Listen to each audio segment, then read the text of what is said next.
kita. Mungkin ada di antara kita hari ini ada ijazah, tetapi ijazah kita tak menjamin pekerjaan yang baik. Setuju?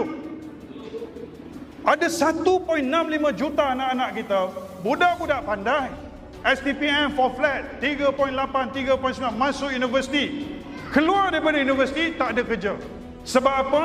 Sebab di universiti itu masa ambil ijazah itu pun kita tak tahu ada kejaya atau tidak ada kejaya. Ini masalah dia.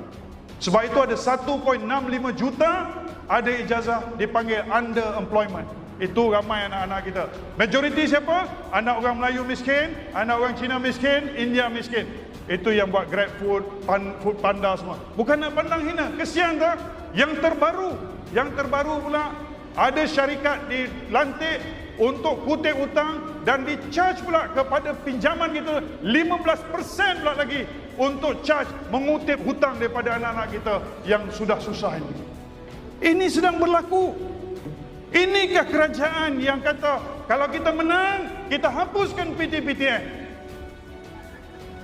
Inilah tuan-tuan. Dan ada lebih kurang 600,000 hari ini masih mencari-cari kerja. Gig ekonomi pun tak buat, cari kerja. Jadi maksud dalam sistem hari ini ada 2.2 juta rakyat kita yang sama ada underemployment. Ada kerja tapi di bawah kelayakan dia, mungkin kerja guna STPM, mungkin guna sijil diploma, mungkin guna SPM. Itulah realiti hari ini. Jadi apa makna ijazah dan apa makna bagi pinjaman untuk kami berhutang dan kemudiannya kami dikejar, kami diburu, kami dihalang bagai-bagai sebab kami tak mampu bayar hutang. Tidak pernahkah dilihat kegagalan itu datang daripada universiti yang menawarkan program-program tidak berkualiti, yang tidak boleh memberikan mereka satu keyakinan boleh mendapat pekerjaan. Siapa bersoal universiti? Tak ada siapa bersoal universiti. Setuju? Jadi perlu dilihat kembali tawaran ijazah kita. Banyak universiti kita ni, program universiti dia dah banyak yang tidak relevan. Tapi mereka tak nak rombak, tak nak ubah secara agresif. Sebab apa? Sebab nak jaga kedudukan.